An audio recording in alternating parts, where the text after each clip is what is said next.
படங்கள்ல கதாநாயகர்கள் சொல்லி செய்வார்கள். அதாவது சொல்லி அடிக்கிறேன் பாரு அப்படின்னு. அப்படியான கதாநாயகர்களை நம்ம ரியல் வாழ்க்கையில நம்ம கூட இருக்கிறவர்களோட பார்த்துருப்போம். அப்பா அம்மா நம்மளுடைய முதல் கதாநாயகன் கதாநாயகி. அதுக்கப்புறம் நம்ம இருக்கிற ஜென்ரேஷன்ல நம்ம வாழ்ற வாழ்க்கையில நம்ம கூடயே உண்மையான வாழ்க்கையில இவங்க ஒரு கதாநாயகன் கதாநாயகி அப்படின்னு நம்மளை வியந்து பார்க்குற ஒரு தளம் அப்படின்னா அது பிக் பாஸ். ஸோ பிக் பாஸை போல எந்த ஷோவுமே இதுக்கு முதலும் இல்லை, இனிமேல் வரப்போறதும் இல்லை. அப்படிப்பட்ட ஷோல பல கோடி பேர் பார்க்குற ஷோல ஒரு நபர் பற்றி அவரை வீழ்த்தணும் என்பதற்காகவே ஒரு கூட்டம் அவரை பற்றி இல்லாத பொல்லாத விடயங்களை சொல்லி கொண்டிருக்க, இப்படியான ஒரு ஷோக்கு நான் வர்றேன் அப்படின்னு துணிஞ்சு வர்றதே அவர் எவ்வளவு பெரிய நல்லவர் அப்படி என்பது அவருக்கு தெரியும். அதை நான் காமிக்கிறேன் அப்படின்னு வந்ததோட அர்த்தம் தான் அது. ரவீந்தர் சார் அவர்கள் சொன்னதை செய்தார். அது என்ன அப்படின்ற ஒரு விடயம். அடுத்தது அருண் அவர்கள், அருண் பிரசாத் அவர்கள், ரவீந்தர் சார் அவர்கள் என்ன நடந்தது அப்படின்றது.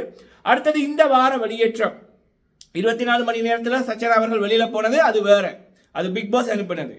இப்ப மக்கள் வெளியில அனுப்ப போற ஓட்டிங் வழக்கமான வெளியேற்றம், அதுல 6 பேர், அதோட ஓட்டிங் ரிசல்ட் என்ன, அந்த 3 விடயங்களையும் இந்த வீடியோல பார்க்கலாம்.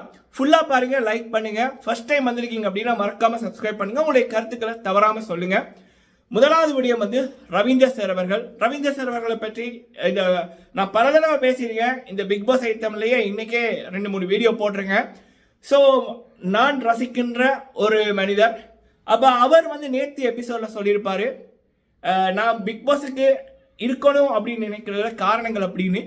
அதில் எனக்கு ரொம்ப பிடிச்சது என்ன அப்படின்னா, நான் பல பேரை பார்த்துருக்கேன்.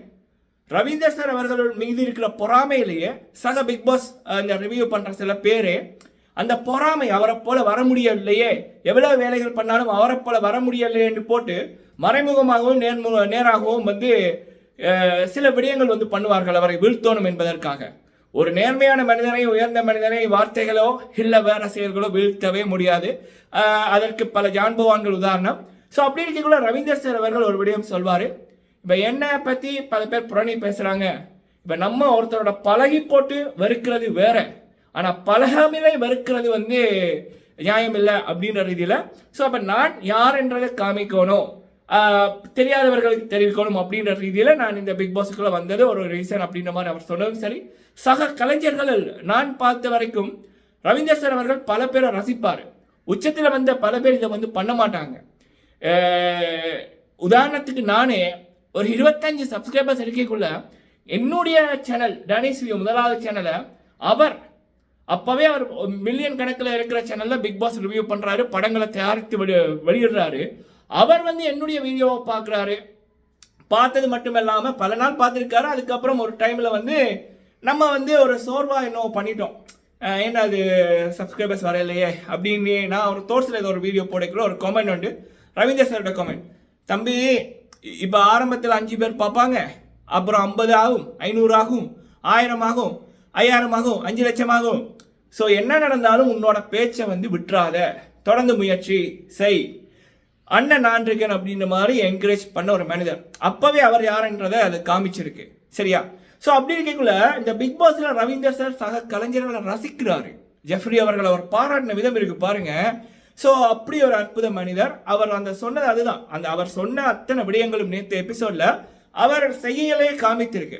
அடுத்தது இன்னொரு விடயம் என்ன அப்படின்னா, போட்டி போட்டு தோத்தா கூட நான் வெளியில போவேன், போட்டி போடாம நான் வெளியில போக மாட்டேன் அப்படின்னு. அதை கூட நேற்று அவர் காமித்திருந்தாரு. 15 வருடங்களாக ரவீந்தர் சார் அவர்கள் ஓடினதில்லை, பல நேரம் நின்னதுமே இல்லை. ஆனா இந்த பிக் பாஸ் ஷோல அவருக்கு கிடைத்த வாய்ப்பை 100% அவர் பயன்படுத்தியிருக்காரு. அந்த ஷோக்கும் சரி, தனக்கும் சரி, பார்க்கிற மக்களுக்கும் சரி உண்மையா இருந்திருக்காரு என்பது அதுதான். தனது உடலை பற்றி என்ன நடந்தாலும் என்றது இல்லாம நான் வெல்லணும், நான் இதுல என்னோட 100% கொடுக்கணும்னு பண்ணார் பாருங்க, அங்க நிற்கிறாரு. சரிங்களா? ஸோ அதுக்கப்புறம் சாருக்கு நடந்ததை பற்றி நான் வீடியோக்குள்ள போட்டிருக்கேன். பட் எனக்கு தெரிஞ்சு அவருக்கு சுகமாயிடும், பல நாள் பிக் பாஸ் வீட்டுக்குள்ள இருப்பார் அப்படி என்பதுதான் என்னுடைய ஒரு வியூ. சரிங்களா? ஸோ இது நான் உங்க கூட ஷேர் பண்ண ஆசைப்பட்டேன், ஷேர் பண்ணியிருக்கேன். ஏன்னா பல பேர் இதை சொல்லல. சரி, ஓகே. அடுத்தது அருண் பிரசாத் அவர்கள். நேற்று அருண் பிரசாத் அவர்கள் ரவீந்தர் சார் அவர்களை 24 மணி நேரத்தில் வெளியில யார் போகணும் அப்படின்னா ரவீந்தர் சார் அவர்களுடைய பேரை சொன்னாரு. அப்போ நடுவில் அவரை பேச விடாமல் சில விடயங்கள் நடந்த மாதிரி எனக்கு தோணிச்சு. வேறு சில பேருமே வந்து ஆமாம் எங்களுக்கும் தோணிச்சு அப்படின்னாங்க. சரி, காலம் பதில் சொல்லும் அப்படின்னு விடைக்குள்ள நேற்று ரவீந்தர் சார் அவர்கள் அந்த கேப்டன்சி டாஸ்க் ஆண்கள் வர்சஸ் பெண்கள் டாஸ்கில் அவர் வந்து ஓடி வந்ததுக்கு அப்புறம் கால் சொல்லிக்கிட்டே, நான் 15 வருஷம் அவர் ஓடினது இல்லை, அவ்வளோ நேரம் நின்னதே இல்லை. அப்போ 15 வருஷங்களுக்கு அப்புறம் இப்படி பண்ணக்குள்ள எந்த மனிதனாக இருந்தாலும் இப்படி ஒரு பிரச்சனை வரும், சரியா? அப்போ அவருக்கு வந்து கால் ஏலாமல் போச்சு. அப்போ அவர் விழா வரைக்குள்ள அருண் பிரசாத் அவர்கள் வந்து ஃபர்ஸ்ட்டு போய் அவரை பிடிச்சது, அதுக்கப்புறம் ரஞ்சித் சார் அவர்கள் வந்து பிடிச்சதாக இருக்கட்டும். அப்புறம் பிக் பாஸ் வந்து ரவீந்தர் சார் அவர்களை கான்ஃபரன்ஸ் ரூமுக்கு வாங்க அப்படின்னு சொல்லிக்குள்ள ரவீந்தர் சார் டக்குன்னு போய்க்குள்ள அவருக்கு திரும்ப அது ஏலாமல் போயிட்டு விழா மாறி வரைக்குள்ள திரும்பவும் அருண் பிரசாத் அவர்களும் ரஞ்சித் அவர்களும் பிடிச்சதாக இருக்கட்டும்.